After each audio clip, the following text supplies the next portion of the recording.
Hi friends, చిట్టి వెలాగ్స్ activities of students. నా ఛానల్ని సబ్స్క్రైబ్ చేసి లైక్ కామెంట్ చేసిన వారందరికీ థ్యాంక్స్. ఇలాగే మీ సపోర్ట్, మీ ఎంకరేజ్మెంట్ ఎప్పటికీ నాకు ఉండాలి. యాక్టివిటీస్ ఎలా చేయించాను స్టూడెంట్స్ యాక్టివిటీస్ చేయడం వల్ల నాకు బెస్ట్ టీచర్ అవార్డు కూడా వచ్చింది. ఈ సంతోషమైన విషయం మీతో షేర్ చేసుకోవాలని ఏం యాక్టివిటీస్ చేస్తే అవార్డు వచ్చింది చూసేయండి. అందరూ సబ్స్క్రైబ్ చేయండి, లైక్ చేయండి, కామెంట్ చేయండి ఫ్రెండ్స్.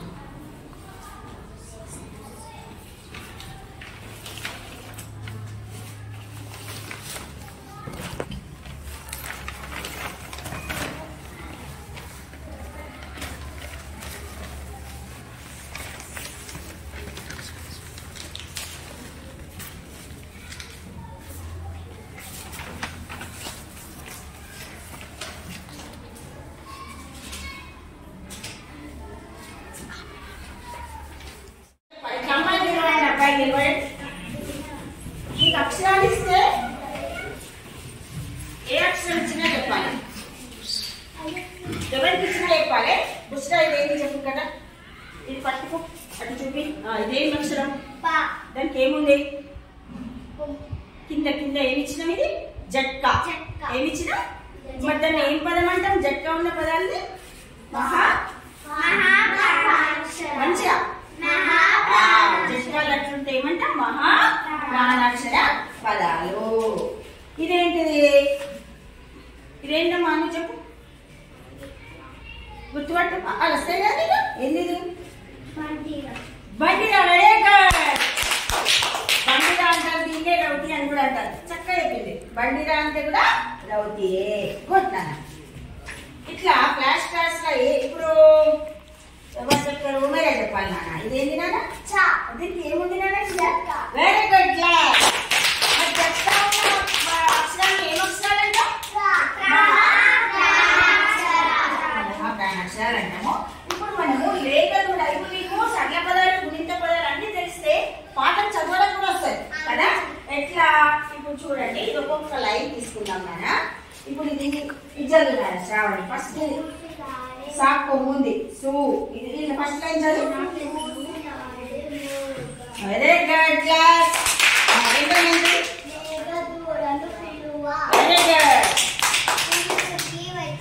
కరెక్ట్ చెప్పాలి.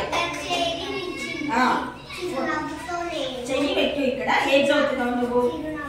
నేను. చెప్పొద్దు, ఎవరు చెప్పదు, ఎవరి వాళ్ళే గుర్తుపట్టాలి. నీకు అలా వస్తాయి కదా. నాకు దీర్ఘం ముందు ఏమైతుంది? నా. ఏంటిది? చాకెత్తం ఇస్తే చెయ్యి అట్లా చూసుకోవాలి. చెయ్యి. నాకేంది? మొత్తం కలిపి చెప్పు. నా చెయ్యి నాకిది. మనం ఇప్పుడు మీకు అక్షరాలు, సరళ పదాలు, గుంట పదాలు ఎందుకు చెప్పినా ఏదన్నా చదివినప్పుడు అక్షరం గుర్తుపట్టాలి ఫస్ట్. దానికి కొమ్ముందా, దీర్ఘం ఉందా, దీర్ఘం ఉందా చూసుకొని చదవాలి. ఇప్పుడు స్టార్ట్ ఏంటిది చెప్పు. మాకు కొమ్మిస్తే మూ. ఏంటిది? మాకు కొమ్మిస్తే మూ, దా కొమ్మిస్తే దూ, దా అవుతుంది. ఏమైతుంది? ముద్దులొలికే. మంచి చెప్పు గట్టిగా. Very good. నువ్వు చెప్తున్నానా? ఇదేంటి? మాకు ఎక్కిస్తే మే. ఇదేంటి? అలా వస్తాయి కదా నీకు. ఈ అక్షరం గుర్తుపట్టు, అయితే నీకు గుర్తు వస్తుంది. లేక దూడ ఏముంటది లాస్ట్కు? లేక దూడ. దూడల లాస్ట్కి ఏముంటది? ఇక్కడ అది ఉంది. ఇదేంటి? డా. మెడతో. మెడతో మెడ కల్పంగా. నువ్వు చెప్తున్నాను. మా కొమిసము మురిసింది చెంగు ఎగిరింది. ఇట్లా అక్షరాలు గుర్తుపట్టాలి. ఏదైనా చెప్పినప్పుడు ఆ పదం మీరే సొంతంగా చూసుకోవాలి. వాళ్ళ గురితం ఉందా, ఏదైనా సరళ పదమా మాట్లాడదు. ఇక్కడ చూడండి. ఇప్పుడు దీనికి మీకు యాక్షన్ ప్లాన్ చెప్తా, చేయండి యాక్టివిటీ లాగా. అందరు ఊసులాడేముగా దూడలు పిలువా ఇంటికి వచ్చింది చేరి నిలిచింది చిరునవ్వుతో నేను మీద దువ్వగానే చెట్టు నాటింది చెప్పులు నిక్కించింది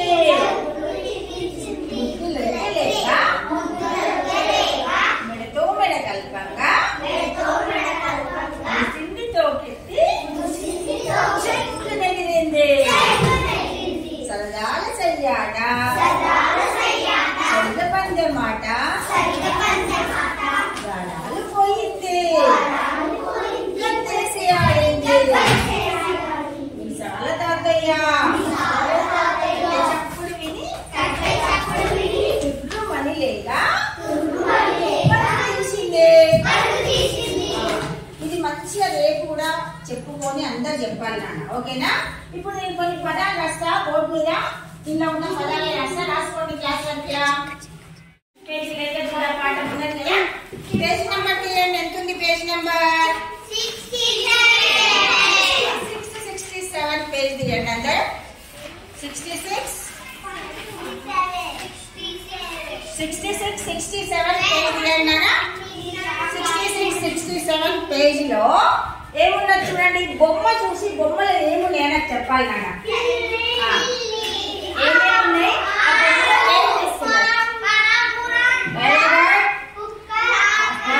ఇంకా సరే కదా.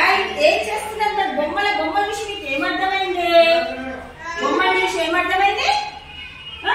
ఈ బొమ్మలో పిల్లలు ఏం చేస్తున్నారు? ఈ అమ్మాయి ఏం చేస్తుంది? కదా. మనం ఇంట్లో జంతువులను పెంచుకుంటే వాటికి అన్ని మరి ఆకలినప్పుడు పెట్టాలి. అట్లా చేస్తుంది పాప. అట్లనే ఇక్కడ కొన్ని ఏమున్నాయి?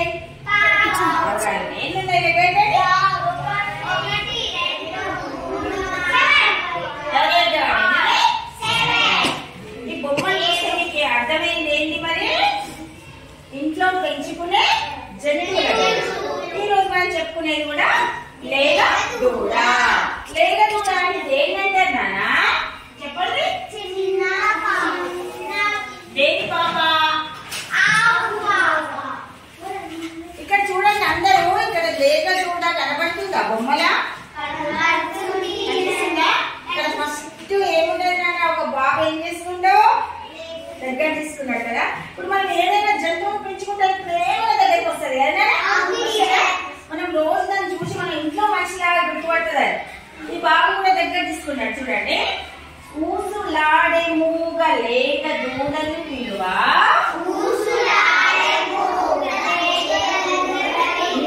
వచ్చింది.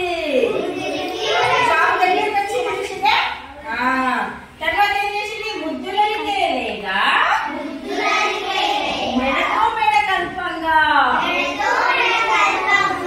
తర్వాత ఏం చేసింది మరి? మురిసింది తోకట్టి. ఇవన్నీ అట్లా మొత్తము ఈ బాబు లేగదూడని దగ్గరికి పిలిచిన కొద్దీ అదేం చేస్తుంది? తోకెత్తి మురుస్తుంది, దగ్గరికి వస్తుంది, చెంగు ఎగురుతుంది కదా. ఈ బొమ్మలు అనిపిస్తుంది. మీకు అర్థమైందా? సరే, ఇది లేగ దూడ కదా. మనము ఇప్పుడు అక్షరాల ఆ నుండి రౌతి వరకు అక్షరాలు ఉన్నాయి కదా వర్ణమాల. ఇప్పుడు ఇట్లా అక్షరాలు గుర్తుపట్టండి. మనం ఇవాళ నేర్చుకునే పాఠం అక్షరం ఎక్కడ ఉన్నదే నేను చెప్పాలి. ఎవరు చెప్తారు? ఇందులో ఇవాళ లేదూ కదా. లా అక్షరం ఎక్కడ ఉంది గుర్తుపట్టు. అక్షరాలలో లా అక్షరం ఎక్కడ ఉంది? ఆ నుంచి రౌతి వరకు ఉన్నాయి కదా. ఎక్కడ ఉంది అక్షరం? లా అక్షరం గుర్తు. క్లాస్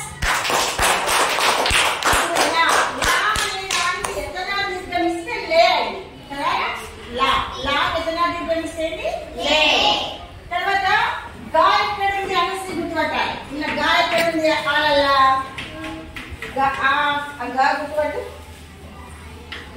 గా గా గా మంచి చూడు. గా గా లేక దూడ. ఆ నుంచి చూడు. గా ఇక్కడ ఉంది చూడు. గా ఎక్కడుంది? Very good. ఒకటో అక్షరం లే. రెండో అక్షరం గా. మూడో అక్షరం ఏంటి? దూది. దా పంపిస్తే దూరం. ఇంకా దా గుర్తుపట్టాలి. ఎవరైనా దా ఇక్కడ ఉంది చూపినానా? దా చూపి. Very good. దాకి కొమ్ము దీర్ఘం ఇచ్చిండ్రు. దాకి ఏమి ఇచ్చిండ్రు? కొమ్ము దీర్ఘం. అట్లనే ఇప్పుడు దా గుర్తుపట్టి ఇట్లా దా. దా ఎక్కడ ఉంది? Very good. మూడో అక్షరం ఏంటన్నా? దో. నాలుగో అక్షరం ఏంటి? దా. అయితే మనకు ఇక్కడ డైరెక్ట్ ఆల లా ఆ డా అనేది ఎలాంటి గుణితాలు అవి ఏం లేవు కదా. బట్ ఏమంటారు? ఇప్పుడు లా ఉంది రానా ఉట్టక్షరం దానికి ఏం లేదు. లతా ఉందనుకో దాన్ని సరళ పదం అంటారు. ఏమంటారు? సరళ పదం అంటారు కదా. మనకి గుణితాలతో ఉన్నాయనుకో వాటిని ఏమంటారా? ఏమంటారు అంటే ఇప్పుడు తయారు చేసిన చూడండి. నేను సరళ పదాలు అంటేనేమో ఎలాంటి గుణితాలు ఉండవు. కొమ్ములు దీర్ఘాలు ఉండవు. ఉంటాయా? ఉండవు. సరళ పదాలకి నేను ఉదాహరణ ఏం రాసినానా? అమల కడవ రాసిన. వీటికి గుణితాలు ఏం లేవు కదా. అక్షరాలు ఆ మాల కడవ రాసిన. అట్లా మీరు కొన్ని చెప్పండి. సరళ పదాలకు సరళ పదాలు చెప్పండి. ఆతో చెప్పండి. అమల. ఇంకా అలా. ఇంకా ఎలాంటి గుణితాలు ఉండవు కదా. ఇవి సరళ పదాలు. మరి గుణిత పదాలు ఉన్నాయి నాన్న. గుణిత పదాలకు దీర్ఘాలు కొమ్ములు ఉన్నాయి. ఇక్కడ నేను భీముడు రాముడు ఇచ్చిన బాగు ఏముంది? గుడి దీర్ఘం ఉంది. భీముడు. అట్లనే మీరు గుణితాక్షర పదాలు చెప్పండి. ఏమంటే పదాలు చెప్పండి. భీముడు. ఇంకా ఏమంటే చెప్పండి. ఇప్పుడు మనం వాళ్ళు నేర్చుకునే పాఠం కూడా గుణితాక్షర పదమే కదా. ఏ పాఠం? లాభం ఎలా దీర్ఘమిచ్చినా క్లాస్ కొట్టండి. తర్వాత ఇవి దిత్వాక్షర పదాలు. ఏం పదాలు? దిత్వాక్షర.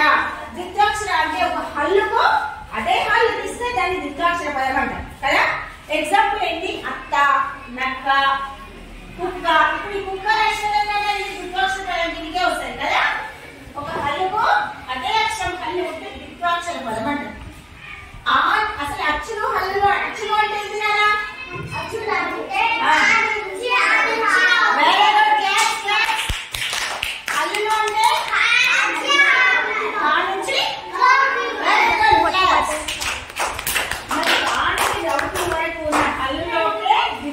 పదాలు తయారు చేయొచ్చు. కా ఉంది. కా పొత్తిస్తే కా, అక్క, అన్న ఇలాంటివన్నీ ద్విత్వాక్షరం.